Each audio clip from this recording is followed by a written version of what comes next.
Hola, buen día, saludos a todos, mucho gusto, me encanta estar aquí, estoy un poquito estresada porque a pesar de que domino bastante bien el tema del Zoom, estoy en otra computadora, me he perdido dos videos y los he tenido que volver a grabar, por eso estoy un poco atrasada. Pues mi nombre es Mayelina Parcedo, soy terapeuta del lenguaje, egresada del IVAL en el año 81, tengo una especialización en terapia de la conducta infantil del CIP en Caracas y un máster en análisis de la conducta por España. Voy a agradecer en primer lugar a ustedes por estar aquí presentes en esta clase y también a la doctora Luz Marina Torrealba por haber sido el enlace e invitarme a participar en este diplomado. Yo no pertenezco al sistema de salud, trabajo en privado en Fundación y trabajo online también. Bueno, vamos a comenzar un poco con esta clase. No quiero ni mover nada para que no me pase, ¿no? Me ha estado pasando. En primer lugar, le tengo que compartir este enlace de WhatsApp en el que vamos a poder interactuar desde el mismo momento que inicie la clase. Si ya sea que la vean en forma sincrónica o asincrónica, es decir, o que la vean en grupo o la vean individual, pues les pido por favor que compartan su nombre, su profesión, su especialidad, pues, y en qué ciudad y centro trabajan para poder estar al tanto de lo que, con quien estoy interactuando. También sus preguntas, sus opiniones con respecto a ciertas preguntas que les voy a dejar.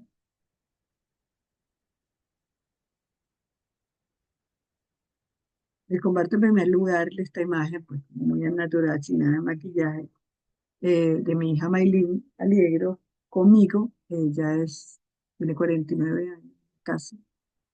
Dentro de poco es sorda y, pues bueno, mucha mi motivación para estudiar en el IVAL.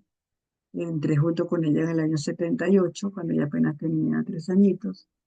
Y pues bueno, primero de terapeuta del lenguaje y ella a los 5 años salió del IVAL, 5 años después, 5 o 6 años después, porque la consideraron que no era oralizable y el IVAL era una escuela oral. Yo estuve muchos años distanciada del IVAL, muy dolida por eso. Pero bueno, el mundo me llevó a llegar a Barcelona, el estado Anzoátegui, en el que estaba abriendo una escuela, se está abriendo una escuela, no, abre una escuela de sordos, el Instituto de Educación Especial, no recuerdo ahorita el nombre, en el que ella estudió, pero se estaba iniciando un programa piloto de lengua de señas venezolanas. Y bueno, eso fue una excelente oportunidad para poder desarrollar con ella una comunicación en la que todos pudiéramos conectarnos y bueno, hoy en día ella se comunica a través del lenguaje de señas, tanto en el venezolano como el Estados Unidos, americano, porque vive actualmente en Estados Unidos. Ella tiene una hija, está casada por segunda vez, su hija ya es una adulta de 23 años y tiene, su hija es oyente. Sus dos relaciones matrimoniales son con personas sordas también, ya que la comunidad sorda es muy gregaria y siempre, o casi siempre se casan sordos con sordos, pocos sordos con... Muy bien.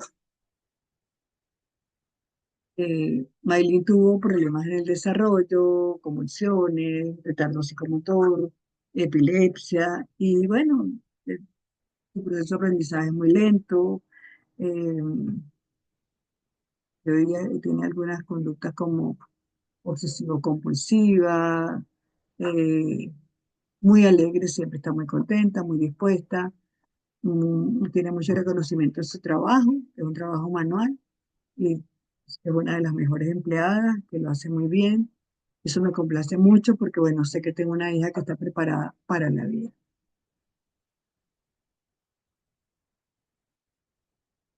Ok, entonces, bueno, yo voy a compartir aquí que en el desarrollo del individuo, de todos nosotros, seres humanos, tenemos 5 áreas, cinco áreas que están involucradas en el desarrollo del área motora, el área cognitiva, el área socioafectiva y el área de autonomía. Pero también está el área del lenguaje, que es, oh, oh, bueno, aquí había un videito que no se quería abrir. El área del lenguaje es un área que atraviesa totalmente todo el desarrollo. Es lo que yo llamo que el lenguaje es un área, es es un eje transversal del lenguaje. Estoy buscando el lápiz, pero no lo veo acá. No quiero tocar nada.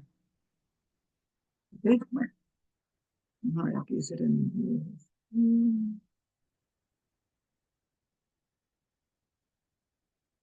No quiero tocar nada mejor porque ya he tenido muchos inconvenientes hoy.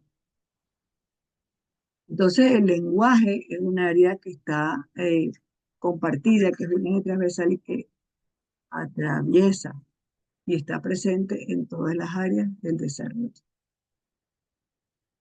Y esto es un enfoque muy importante, porque independientemente de cuál sea nuestra profesión, sean terapeutas de lenguaje, fonoaudiólogos, terapeutas ocupacionales, psiquiatras, fisioterapeutas, psicopedagogos, educadores, todos nosotros tenemos que ver con el lenguaje.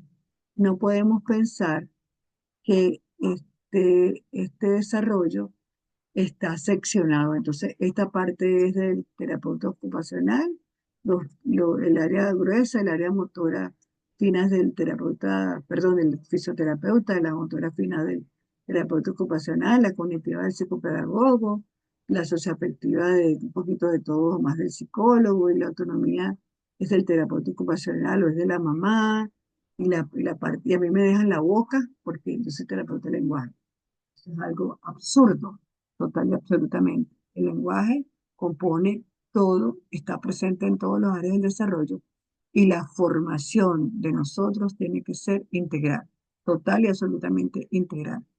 Y especialmente con el lenguaje que siempre va a estar presente en cada una de las áreas. Pero hablando, pues, sobre todo de que tenemos cada uno un área en particular, el fonoaudiólogo o terapeuta del lenguaje desempeña un papel importante en la atención integral del trastorno del espectro autista porque brinda las herramientas para el desarrollo de las habilidades comunicativas, sociales, fundamentales para la interacción y la calidad de vida de las personas con TEA. Nosotros trabajamos fundamentalmente en tres aspectos. En primer lugar, trabajamos en la evaluación integral del individuo, analizando las habilidades comunicativas, sociales, mediante pruebas estandarizadas, pruebas no estandarizadas y principalmente, creo que es de muchísimo valor, la observación. La observación, la interacción es lo que más nos va a dar información. Posteriormente vamos a diseñar un plan de intervención personalizado que aborda las necesidades específicas del paciente o del aprendiz. Nosotros llamamos aprendiz desde fundación a los niños, personas, a jóvenes o adultos que tienen o que tienen cualquier tipo de trastorno. Luego tenemos la intervención terapéutica que tiene que ver con la implementación de estrategias y técnicas para potenciar esas habilidades comunicativas que le van a servir en el futuro para seguir adelante.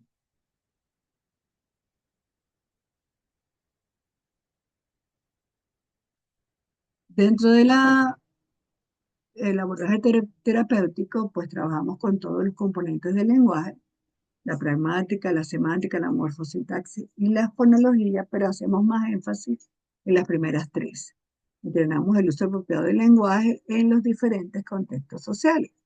Luego tenemos la importancia de para muchos de nuestros aprendices el desarrollar una comunicación alternativa, ya sea esta a través de un tipo de un sistema de baja tecnología, de alta tecnología, a través de una lengua de señas o a través de la escritura, de manera que si no hay la posibilidad de expresarse en forma oral, pueda adquirir un sistema que le permita comunicarse.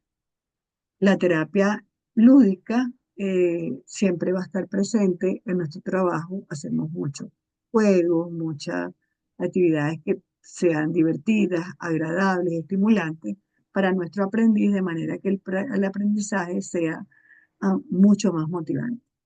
Y es muy importante también el tema sensorial en el área del lenguaje, porque en primer lugar, pues está la parte auditiva, que puede haber una hipersensibilidad.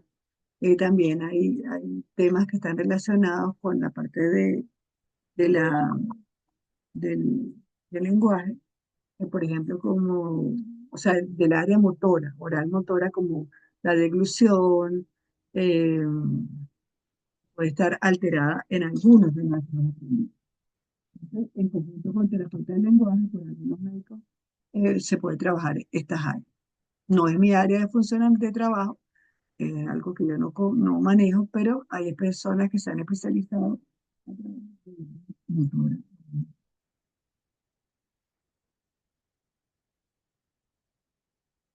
Es importante que nosotros tengamos claro la necesidad de un trabajo, y por eso creo que este diplomado está orientado hacia esto, de coordinación del equipo interdisciplinario en el que hay médicos de diferentes especialidades: pediatría, neuropediatría, psiquiatría, otorrino, gastroenterología, dermatología.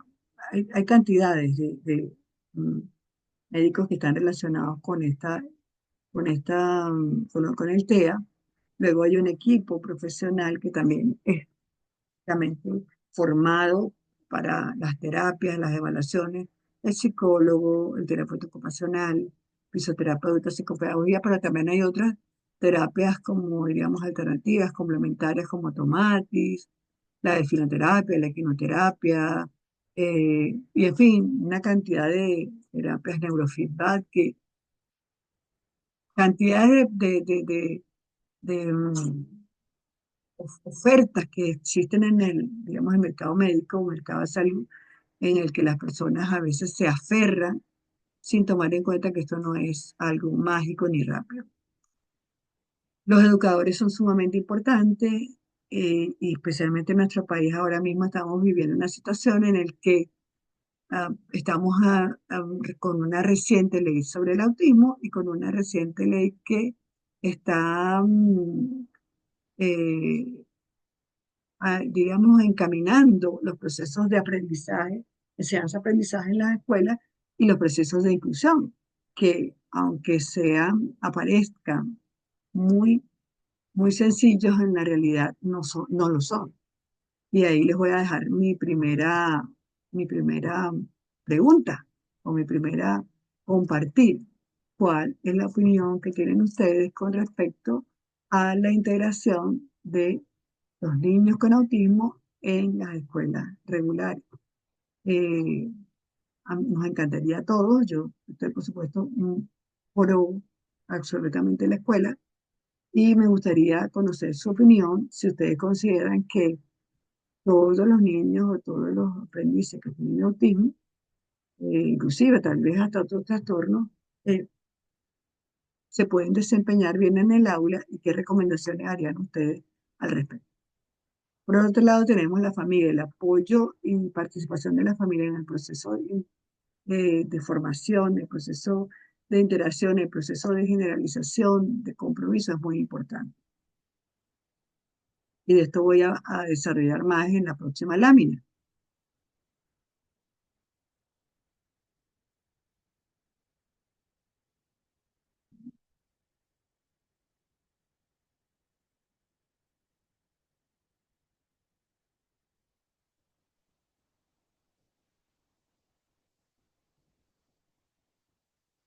Ok, creo que estoy grabando bien. Entonces, vamos a ver la importancia de la participación familiar. En primer lugar está el compromiso de la familia. Nosotros tenemos casos de familias que son muy colaboradoras, y no tiene, a veces las familias más humildes son las que están más comprometidas en sacar a sus niños adelante. Hay otras familias a las que les cuesta mucho, mucho, mucho más involucrarse. Hay familias que son disfuncionales, que están desintegradas, que han emigrado a una parte de la familia y se queda el niño, la persona con autismo, al cuidado de un abuelo, de un tío, de un familiar. Y eso lo vemos cada vez con más frecuencia. Aparte que cada una de las familias pues, puede tener sus características particulares como dificultades económicas, dificultades para llegar hasta un centro de atención, dificultades porque trabajan y tienen que ocupar su tiempo en su labor, en su área laboral, o porque no entienden o no aceptan, que es el principal problema, la necesidad de involucrarse con la atención que debe recibir su hijo, pero además el rechazo o la dificultad para la aceptación de que su hijo tiene un trastorno del espectro autista, así como pasa con otros trastornos. O sea, el tema del duelo, de la aceptación, del compromiso, nos pasa a todas las personas que tenemos un hijo con alguna condición, no solamente las personas con autismo. Luego tenemos el punto de generalización. Si nosotros, les dejo aquí una pregunta. Cuando ustedes están trabajando en sus áreas más a nivel terapéutico, por ejemplo, eh, la terapia de lenguaje, la terapia ocupacional, la fisioterapia, la psicopedagogía, nosotros le damos orientaciones a los padres, se las damos por escrito, se las damos en un video, se las damos, el padre asiste, está participando en la terapia para ver y conocer lo que está haciendo su hijo, o solamente el papá está, o el padre no asiste, no participa, lo manda con otro familiar, no hay conexión, el tiempo no nos da porque sabemos que tenemos a veces un paciente tras otro. ¿Cómo se da ese proceso de orientación para la generalización en el entorno familiar y la transferencia a la vida diaria, en particular del área del lenguaje, pero en general para todas las áreas? En tercer lugar está el tema del empoderamiento. Hay familias y madres en particular que se empoderan grandemente en apoyar a sus hijos y brindan herramientas no solamente para su propio hijo, sino para otras mamás. En Venezuela hay unos casos que son muy resaltantes. Puedo comentar el caso de la señora Damelis, que no me acuerdo nunca el apellido de ella, de Madres Azules, que es muy destacada. Ella inclusive estudió psicología, es una mamá que vive en los Valles del Tuy, que tiene dos hijos, de los cuales su hija tiene autismo. Y bueno, ahorita acaba de entrar al bachillerato, pues está pasando por sus momentos de distensión, de dificultades con el tema del cambio al nivel del bachillerato.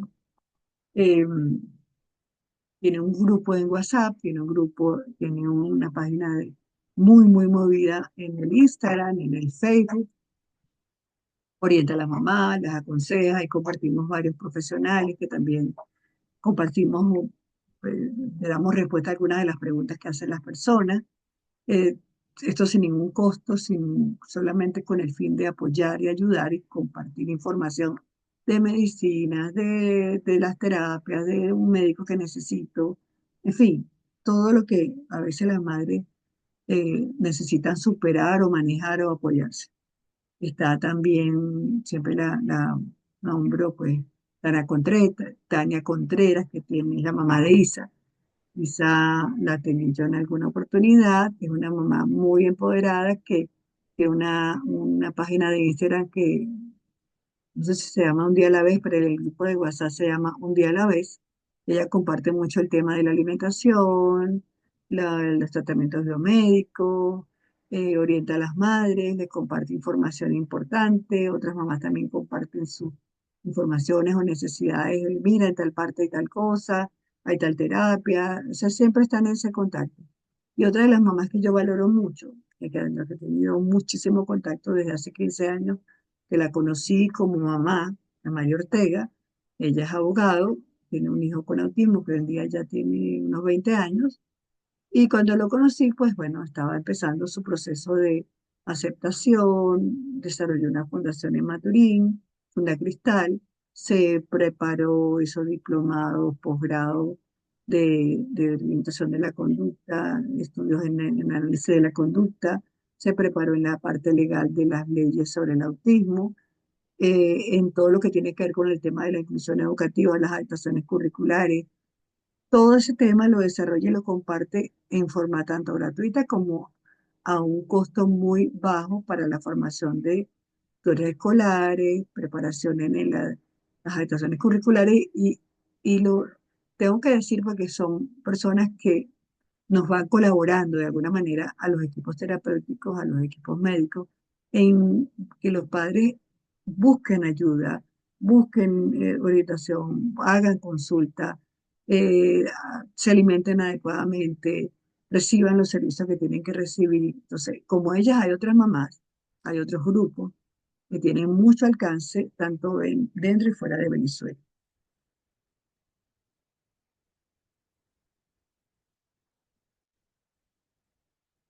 Entonces vamos a hablar directamente ahora del componente del tema 2, los componentes del lenguaje semántico, pragmático, morfosintático y fonológico, las pautas de observación de cada componente y los instrumentos de evaluación estandarizados o sugeridos, el cuestionario QCHAP, el SELF, el ELSE, y vamos a dejar para la próxima clase este instrumento que lo voy a revisar y lo voy a actualizar nuevamente. Quiero dejar aquí una pregunta también. ¿Cómo ha sido? Ya les dije que les pregunté sobre cómo ustedes observan la generalización de los aprendizajes de la terapia, recordando que las terapias de nosotros muchas veces son una vez a la semana, a lo sumo dos veces, algunas veces tiene que ser grupal porque no hay la posibilidad y sabemos que hay personas que apenas pueden ir una vez al mes. Hay centros donde la terapia apenas se les dice que son 10 sesiones, porque bueno, es lo que pueden disponer para poder dar atención a otras personas. Em, También está cómo ustedes ven el nivel de compromiso de las familias y qué madres conocen ustedes, madres o padres o grupos empoderados. Aquí también me olvidé de mencionar hablando de empoderamiento, a Weidy Mujica, que está a cargo de las casitas azules en Barcelona, y es una mamá, eh, es una mamá muy empoderada, con dos hijos, uno con autismo y otro con problemas de atención. Los dos son un amor. Y los atendimos en nuestro centro en un tiempo. Hoy en día, pues acaban de ya terminar su bachillerato, están encaminados hacia la universidad y además de ayudar a, a sus hijos, ha ayudado a otras mamás. Es una mamá muy guerrera, está involucrada con el movimiento Futuro Azul. Y bueno, fuera del tema político, pues es una mamá muy colaboradora y muy participativa. Bueno, entonces vamos a hablar ahora de estos temas y eh, sobre, vamos a en primer lugar a hablar sobre lo que es el lenguaje. El lenguaje es un sistema de signos y símbolos complejos y estructurados de comunicación que utilizamos los seres humanos para expresar ideas, emociones, sentimientos, experiencias y nos permite la interacción con nosotros mismos y con las otras personas para transmitir todo lo que nos puede pasar por nuestra cabeza. El lenguaje consta de diversos componentes como la fonología, la morfosintaxis, la semántica y la pragmática, que nos permiten construir y comprender los mensajes. Entre las funciones del lenguaje, pues está facilitar la comunicación entre individuos y hay muchas funciones dentro de pedir, solicitar, rechazar, negar, preguntar, informar, todas esas y más están dentro de las funciones del lenguaje. Y la adquisición del lenguaje se adquiere de una manera natural durante la infancia, antes del primer año de vida, hasta aproximadamente los 7 años que se consolida la mayor parte del lenguaje con el entorno y la exposición a diferentes formas de comunicación. Aquí quiero hacer una acotación que no la escribí, pero que quiero recordar sobre los derechos del niño y especialmente los derechos de la comunicación. O sea, la comunicación es un derecho vital del ser humano y en el cual nosotros tenemos que ser copartícipes de colaborar, comprometidos con lo que nosotros debemos hacer para que nuestros aprendices adquieran alguna forma de comunicación que la tienen, porque la comunicación existe de alguna u otra manera, pero donde podamos acceder no solamente a un grupo muy reducido, nada más que a mi mamá o a mi hermanito, sino que también puede involucrarme en el entorno donde yo me desenvuelvo, donde se desenvuelve esta persona con autismo. Dentro de los componentes del lenguaje está, bueno, ya los mencioné, no los voy a volver a mencionar, voy a seguir acá. Y quiero hacer hincapié en que el desarrollo del lenguaje, ¿verdad? Se cumple en tres etapas básicas. La etapa prelingüística, que va desde los primeros meses de vida, es básicamente el primer año, donde se inicia con el balbuceo, la comprensión de sonidos, de gestos, de expresiones, donde el bebé se comunica básicamente con su mamá, con sus padres, y luego va sentando las bases del lenguaje para que a partir de los 12 meses y los 24 meses aproximadamente se empiecen a producir las primeras palabras aisladas y también la construcción del vocabulario y posteriormente, entre los 18 y los 24 meses, comience a abrirse, a destaparse todo lo que tiene que ver con la estructura, la combinación de las palabras hasta llegar a oraciones y hasta estructuras de comunicación más complejas.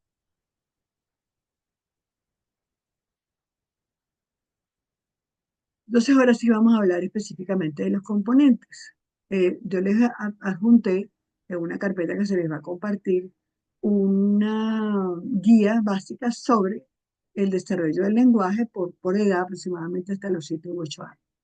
En el componente fonológico tiene que ver con la parte articulatoria, la producción de los sonidos del habla, su organización y la función de todo el sistema lingüístico.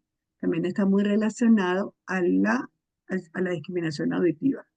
A través de estos sonidos formamos palabras que van a tener un significado y se hace en forma progresiva, desde antes del primer año de vida hasta aproximadamente los 6 o 7 años, donde ya se debe haber consolidado el sistema fonatorio, fonológico. Esto puede incluir, cuando lo vamos a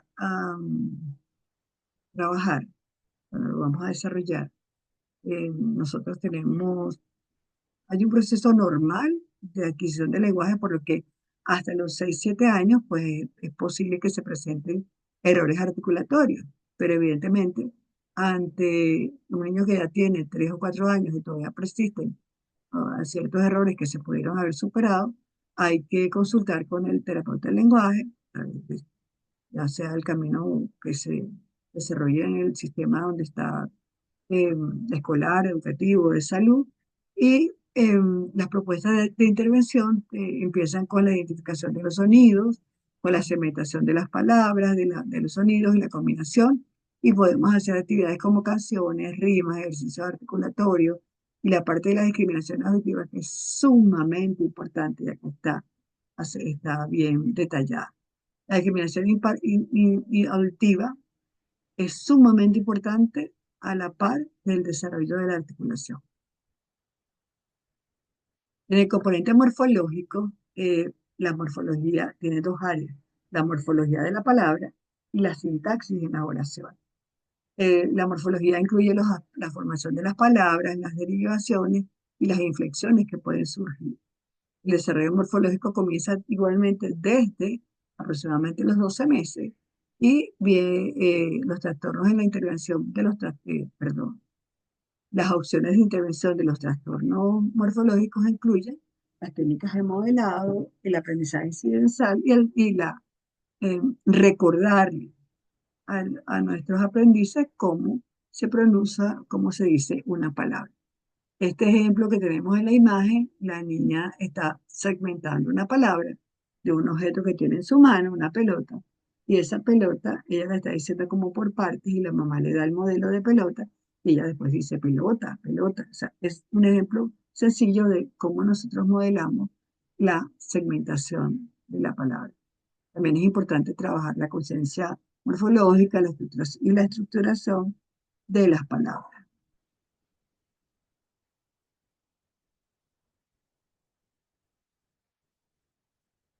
En el componente morfosintáctico también está la sintaxis. Y en la sintaxis está conformada por las reglas que rigen la estructura de las oraciones y la forma en que las palabras se combinan para formar las frases y las oraciones, y también los enunciados con un significado en particular. El desarrollo de la sintaxis implica también un aprendizaje, una adquisición gradual que va desde la etapa prelingüística hasta lograr oraciones más complejas, que aproximadamente también se da entre los 7 u 8 años. Cuando estamos hablando de sintaxis, pues vamos a hablar de oraciones, donde yo puedo decir mamá o simplemente agua, o mamá quiero agua por favor, o mamá yo quiero un agua que esté fría, ponle hielito, o yo me voy a comer la sopa si tú me das, sí, tú me das un chocolate, es una oración condicional. O, por ejemplo, decir, no, yo no quiero comer, es una oración en negativo. O si tú preguntas, eh, algo que hacemos mucho los venezolanos, ¿no te quieres comer un dulcito? Para nosotros eso está claro y comprensible, pero para un niño con autismo o para una persona con autismo puede ser confuso. Las opciones de intervención en trastornos sintácticos incluyen la expansión de la palabra a la frase, de la frase a la recombinación de frases, a generar oraciones, estructuras sintácticas concretas, más amplias, que puedan inclusive modelar o llevar tu imaginación a un ejemplo en el pensamiento a través de la verbalización. También puede ser a través de los juegos, actividades de narración, o por ejemplo el video, en la foto que tenemos aquí, en la que una mamá con sus hijos está escribiendo un libro de cuentos que tendrá que adaptarlo diferente para la niña, que es grande, y en menos palabras para el pequeño. Vamos a hablar ahora del componente semántico. El componente semántico, a diferencia de los otros componentes, que también se va ampliando progresivamente en la vida del ser humano, pero el componente semántico yo creo que es uno de los más importantes en el sentido de que hasta el último día de nuestras vidas nosotros estamos aprendiendo nuevos conceptos, nuevas palabras, nuevo vocabulario, ya sea en nuestro idioma, ya sea porque estamos aprendiendo otro idioma, ya sea por los cambios que la vida moderna a los que nos enfrenta a diario. Entonces, se refiere al significado de las palabras, frases y oraciones, abarca la comprensión y el uso apropiado del vocabulario tanto comprensivo como expresivo, inicia en la primera infancia desde la etapa prelingüística y es, como les dije, hasta muy mayorcitos. Las opciones de intervención para trastornos semánticos incluyen estrategias de enseñanza explícita del vocabulario, preferiblemente con situaciones reales, con elementos tangibles, pero también nosotros utilizamos pues imágenes, juguetes representativos de, por ejemplo, de los alimentos o de los animales, porque bueno, no tenemos a la mano una granja o no tenemos a la mano los alimentos, pero si eso no se traslada a la vida diaria, a lo real, entonces no estamos logrando el objetivo esperado.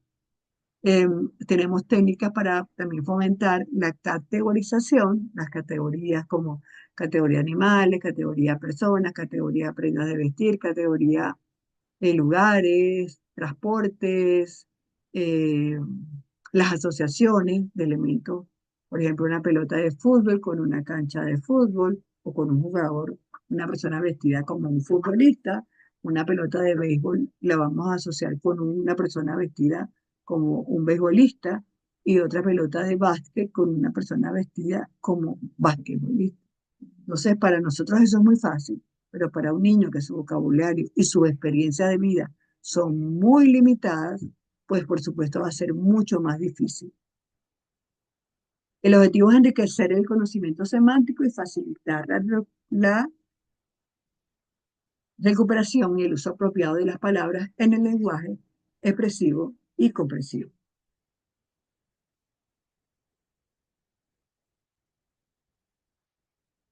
Y el componente pragmático, que para mí es uno de los más importantes, tiene que ver con el uso contextual y funcional del mismo. ¿Por qué? Porque el componente pragmático es el que rige la intención comunicativa, la intención de yo comunicarme con otro y de que entender y escuchar a otra persona que se quiere comunicar conmigo. Esta imagen que vemos acá es muy representativa. El niño no sabe o no sabe comunicarse y la mamá tampoco sabe, están allí los dos, sus caras reflejan que están un poco confundidos o perdidos porque no, posiblemente no hay las palabras adecuadas o la intención de comprender o quiero expresar algo que no me entienden, en fin, eso es parte del componente pragmático. No, no. ¿Llamar de qué? Implica entender cómo se utiliza el lenguaje en situaciones sociales y comunicativas, teniendo en cuenta factores como la intención del hablante, las normas culturales y las inferencias que hace el oyente. La pragmática se desarrolla, se comienza a desarrollar igual desde la etapa prelingüística, con la intención de comunicarse que tiene un bebé a través del llanto, de la risa, del balbuceo, de reconocer a su vez la sonrisa de su mamá o cuando su mamá está enojada. Ahí hay un manejo de hablante-oyente, oyente-hablante y un enlace pragmático perfecto en un bebé, que va incrementando a una velocidad pues increíble. Esto incluye aprender a iniciar y mantener conversaciones ya a nivel de personas de más edad, comprender y usar el lenguaje de manera apropiada en el contexto y adaptar el discurso a las necesidades del interlocutor. Por ejemplo, no es lo mismo hablar con un niño de 2 años que hablar con uno de 8, o que hablar con uno de 12 o con un joven o un adulto. Son diferentes la manera como lo abordaríamos a nivel comunicativo. Ni tampoco podemos esperar que se exprese de la misma manera que nosotros nos estamos expresando como adultos. Por otra parte, les quiero hacer una referencia que, bueno, no agregué la imagen, pero me encanta comentarlo, que el doctor Mark Monfort, un logopeda español, él decía que los trastornos de la pragmática son un trastorno compartido, porque ni el hablante, que en este caso estaríamos refiriéndonos al aprendiz, ni el oyente ni tienen las herramientas para comunicarse con el otro, ni están suficientemente dispuestos a comunicarse, a comprender lo que el otro quiere decir. Esto no solamente tiene que ver con el autismo. Les pongo el ejemplo de mi hija, que ella es sorda, que no habla, que se comunica con lenguaje de señas, y estamos en una reunión familiar, en una reunión de grupo, en el trabajo, y las personas, si puede ser que alguien se acerque con intención de ver cómo comunicarse con ella, o ella se le acerque para decirle algo, y esas personas tengan disposición de comunicarse con ella, así sea con gestos naturales, escribiéndole la palabra, mostrándole una imagen. Pero hay otras personas que inmediatamente rechazan y dicen, no, yo no hablo lengua de señas, yo no me sé comunicar con un sordo y se van. Tuvimos una mala experiencia en una oportunidad que ya estaba buscando trabajo, que ni siquiera nos aceptaron la entrevista porque decía que ellos no sabían cómo comunicarse con un sordo. En otra oportunidad también fuimos a buscar la compañía y yo a una entrevista de trabajo y también fue rechazada por el mismo tema. Y era un trabajo manual, no era un trabajo en el que tenía que comunicarse en ninguno de estos dos trabajos. Siempre buscamos trabajos que sean más manuales, de poca interacción social para evitar problemas de comunicación. Y bueno, finalmente ya después tuvo varios trabajos en los que fue bastante respetada y valorada y actualmente trabaja en una empresa donde estampan franela. O sea, esa sublevación es un trabajo fuerte, es un trabajo duro, pero ella lo está haciendo muy bien, tiene un reconocimiento de la empresa, tiene el respeto de sus compañeros y ellos buscan la manera de comunicarse con ella y ella con ellos, aunque no hablen el lenguaje de señas. Eso es lo más importante, en la manera de buscar cómo comunicar. En la parte de las personas con autismo que no se puedan comunicar con facilidad con la palabra, pues entonces tenemos que buscar opciones mediante sistemas de comunicación aumentativo y alternativo de los que vamos a hablar en la próxima clase, en el próximo día que no va a ser hoy. Entonces, en general, sin detallar el diagnóstico, los trastornos pueden estar en cada una de estas áreas, pero en el autismo están principalmente los trastornos pragmáticos, morfosintácticos y los semánticos. Y los que menos ocurren son los fonológicos. Generalmente hay una buena articulación si el niño si la persona produce sonidos, pero lamentablemente no la hay tanto en la parte de la intención comunicativa o vocabulario o la construcción de oración. Luego está la evaluación de los componentes del lenguaje. Nosotros tenemos, es necesario que como especialistas en el área del lenguaje, terapeutas, los fonoaudiólogos, tengamos un instrumento para evaluar la parte fonológica, la parte morfosintáctica, la sintáctica, morfológica, sintáctica, semántica y pragmática. Eh, en el área hay varios modelos de evaluación que los vamos a ver aquí hoy brevemente. Y también hay otras pruebas que a lo mejor los especialistas manejan que pueden ser muy útiles, pero lo muy importante en el autismo es la capacidad de observación y registro, de descripción de las conductas comunicativas que tienen las personas con autismo.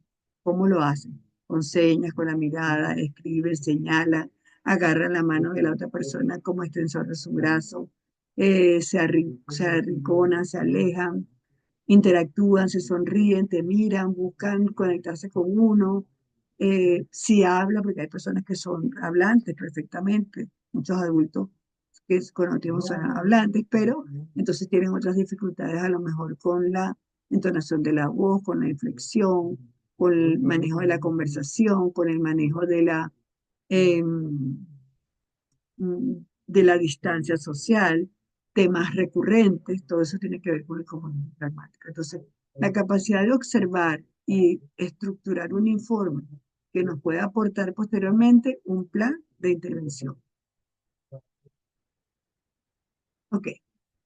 Luego tenemos acá las instrucciones de perdón, ¿cómo podemos evaluar? Entonces tenemos como instrumento, vamos a hablar de instrumentos que son estandarizados, como el ELSE y el SELF. Hay otros muchos instrumentos que se pueden utilizar. El tiempo no nos daría para comentarlos todos. Y tenemos también el QChat, que es como para despistar en general autismo, pero también nos dan algunos rasgos de lenguaje. Y luego también yo en particular tengo, aparte de las herramientas que puedo utilizar, tengo dos evaluaciones. Una que es todo un protocolo de desarrollo madurativo para evaluar el desarrollo específico desde 12 meses hasta los 12 años y en el que evaluamos 5 áreas de desarrollo y vamos a puntuar en ese protocolo cómo está el desarrollo evolutivo de esa persona. Eh, Vamos a ver, lo aplicamos técnicamente de 12 meses a 12 años, pero también lo hemos aplicado con niños o personas jóvenes mayores de 12 años para ver en qué estadio se encuentran. Ese instrumento de protocolo de desarrollo madurativo no tiene finalidad de diagnóstico, sino determinar la línea base en la que está el aprendiz y de ahí partir para desarrollar un programa. En Fundación lo hacemos con un programa general que cubre casi todas las áreas del desarrollo, todo depende del horario, la cantidad de horas que recibe atención el aprendiz, las edades, el apoyo familiar, pero generamos de ahí un programa que llamamos programa psicoeducativo individualizado y también utilizamos especialmente un formato de registro de observación de las áreas del lenguaje en el que chequeamos todo en un checklist cualitativo, que es el que quiero compartirle a ustedes, y luego que lo voy a revisar en el fin de semana. Entonces, la observación del lenguaje de la comunicación es sumamente importante, el análisis de esa comunicación, la capacidad de analizar qué estoy viendo de una forma bien objetiva, bien descriptiva, sin inferencias personales.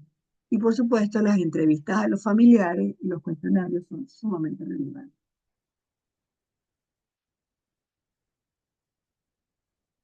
Después, entonces, que tengamos la evaluación, entonces ya identificamos cuáles son sus fortalezas, sus necesidades, establecemos un plan con metas claras para definirlas, que sean lo más posible medibles. Diseñamos un plan seleccionamos cuáles son esas actividades, esas estrategias para implementar ese plan y luego tenemos que pasar por un proceso de implementación o sea, la ejecución del programa a través de las sesiones que vemos una vez a la semana, dos veces, el trabajo con la familia y el monitoreo que debemos llevar con reevaluaciones cada cierto tiempo. La planificación de los componentes, pues un proceso pues un poquito cansón. Nosotros tenemos en Fundación en particular un modelo de un plan que nos desarrollamos en el que el área de lenguaje está muy, muy detallada, pero también incluye otras áreas del desarrollo. Eh, Vamos a hablar ahora de las evaluaciones. Bueno, las estrategias de la intervención que pueden ser terapias individuales, terapias de grupo, participación familiar o escolar, también es algo sumamente importante. Y ahora vamos a hablar de los componentes, de los cuestionarios, de las evaluaciones. Voy a parar y cortar la grabación acá para dividirla en dos partes y posteriormente vamos a hablar de las evaluaciones. Nos vemos en un ratito.